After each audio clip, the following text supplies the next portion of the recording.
নমস্কার বন্ধুরা, মিতা চক্রবর্তী ওয়ার্ল্ডে সবাইকে স্বাগত। জীবনে এমন কি মূল্যবান জিনিস আছে যেটা টাকা পয়সা, ধন দৌলত, সোনা দানা কোনো কিছুর বিনিময়ে কিনতে পারা যায় না? সেটা কি জানার জন্য আমার ভিডিওটা পুরোটা দেখো। আর যদি কথাগুলো তোমাদের ভালো লাগে তাহলে অবশ্যই তোমরা লাইক করো এবং আমার চ্যানেল সাবস্ক্রাইব করো। সব জিনিসই আমরা জানি জীবনে পয়সা দিয়ে বা টাকা দিয়ে বা যে কোনো কিছুর বিনিময়ে কিনতে পারা যায়, কিন্তু এমন একটা জিনিস আছে যেটা কিন্তু আমরা টাকা পয়সা, ধন দৌলত, সোনার দানা কোনো কিছুর বিনিময়ে কিনতে পারি না এবং তাকে জোর করে থামানো যায় না। সে চলতেই থাকে, তার পথ আমরা আটকাতে পারি না, সে চলতেই থাকে। তা হলো সময়। সময় একটা এমন মূল্যবান জিনিস, গরিব বড়লোক ধনী সাধু সবার জীবনেই সময় চলতে থাকে এবং সময় কিন্তু থেমে থাকে না। সে সারা দিন রাত সকাল সন্ধে সে চলতে থাকে। সময় বিভিন্ন যুগ পার করে, বিভিন্ন সময় পার করে চলছে এবং যত দিন এই পৃথিবী থাকবে তত দিন এই সময়ও থাকবে। সময় চলতে থাকবে, সময়কে থামানো যায় না। তাই সকলকে বলবো, সময়কে কখনো তোমরা অপচয় করবে না, নষ্ট করবে না। কারণ সময় চলছে, সেই চলার মধ্যে সেই সময়টা যদি একবার চলে যায় তাহলে কিন্তু জীবনে সেই সময় আর কখনো ফিরে আসে না। আমরা ছোট থেকে বড় হয়েছি, ছোটবেলা যে সময়টা ছিল আমাদের, সেই সময়টাতে সকলের জীবনেই ছোটবেলা আসে। সেই ছোটবেলা সময়টায়, শিশু সময়টা, তখন থেকে শুরু করে, জন্ম থেকে শুরু করে পুরো সময়টা যেই সময় যেটা করার সেই সময়েই সেটা করতে হবে।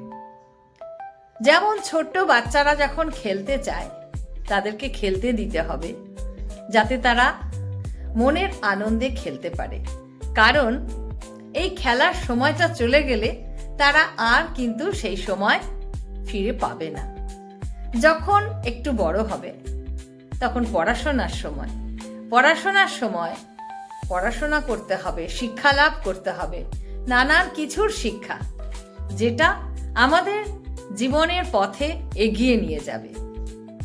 সেই শিক্ষা আমাদের সেই সময় লাভ করতে হবে যাতে আমরা জীবনে সুন্দরভাবে এগিয়ে যেতে পারি। যারা সেই সময়টা অবহেলা করবে, পড়াশোনার সময়টা, নানান কিছু শেখার সময়টা, সেই সময়গুলো যারা অবহেলা করবে তারাই কিন্তু সারা জীবন কষ্ট পাবে, ভুগবে। তারপর যখন পরবর্তী সময় আসবে, সেই ছোট বাচ্চা ধীরে ধীরে লেখাপড়া শিখে নিজের জীবনের যোগ্যতায় দাঁড়াবে, প্রতিষ্ঠিত হবে, তারপর তার সংসার হবে। তারপরে সে যখন সেই আবার সন্তানের মা বাবা হবে, তখন সেই সন্তানকে প্রতিপালন করার সেটাও একটা সময়। সুন্দরভাবে সন্তানকে প্রতিপালন করা সেটা সেই বাবা মায়ের কর্তব্য, ডিউটি। ধীরে ধীরে সেই সন্তান বড় হবে, সময় কিন্তু এগিয়ে চলেছে জীবনের। এইভাবে কিন্তু আমরা আমাদের জীবনের সময়গুলোকে পার করি। তারপরে একটা সময় জীবনে আসবে যখন আমাদের এই সংসার জীবন, যারা সেই সময়ের ব্যস্ততাটা কেটে যাবে এবং তখন মনে হবে সময় কাটছে না, কিন্তু সেই সময়টাই হলো আসল জীবনের। আমি যা কিছু এতদিন করলাম, তখন তো আমি শুধু আমার কাজ করেছি, এখন ঈশ্বরের নাম করব। এটা কিন্তু সেই সময়। সুতরাং সময় সবসময় চলতে থাকে, সে থেমে থাকে না। তাকে টাকা পয়সা দিয়ে কেনা যায় না। দরিদ্র, ধনী, বড়লোক প্রত্যেকের ঘরেই একইভাবে কিন্তু সময় চলছে। আমি যদি ভাবি এখন একটু বসে নেই, পরে করব, তাহলে কিন্তু সময় থেমে থাকবে না, সেই সময়টা পার হয়ে যাবে। তাই যখনকার যেটা কাজ তখন সেটাই করতে হবে, তা না হলে সেই সময়টা কিন্তু আর ফিরে আসবে না। বড় বড় মনীষীরা যখন ছিলেন, সেই যে সময়, সে সময় তো পার হয়ে এসেছি আমরা, সেই সময় তো আর ফিরে আসবে না, সেই সময় চলে গেছে। ঋতুর পরিবর্তনও কিন্তু একটা সময়। বিভিন্ন ঋতু এক এক সময় পরিবর্তন হয়ে আসে। যে ঋতুটা এখন চলে যাচ্ছে তাকে কিন্তু আমি আর পাবো না। আবার সেই সময় যখন আসবে তখন ফিরে আসবে, কিন্তু তখন হয়তো সেই মানুষটার সময় অনেক বদলে যাবে। তো বন্ধুরা, সময়কে কখনো অবহেলা করবে না। সময় একটা মূল্যবান জিনিস। যেই সময়ে যেটা করা উচিত সেই সময় সেটাই সকলে করবে।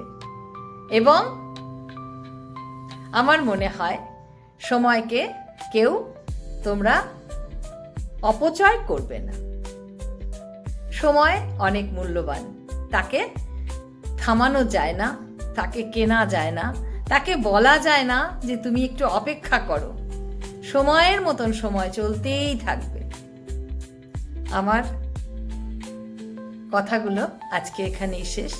দেখা হবে অন্য কিছু নিয়ে। সবাই ভালো থাকবে। যারা নতুন তারা অবশ্যই আমার চ্যানেল সাবস্ক্রাইব করো। আমার বক্তব্য যদি ভালো লাগে অবশ্যই একটা লাইক দিও।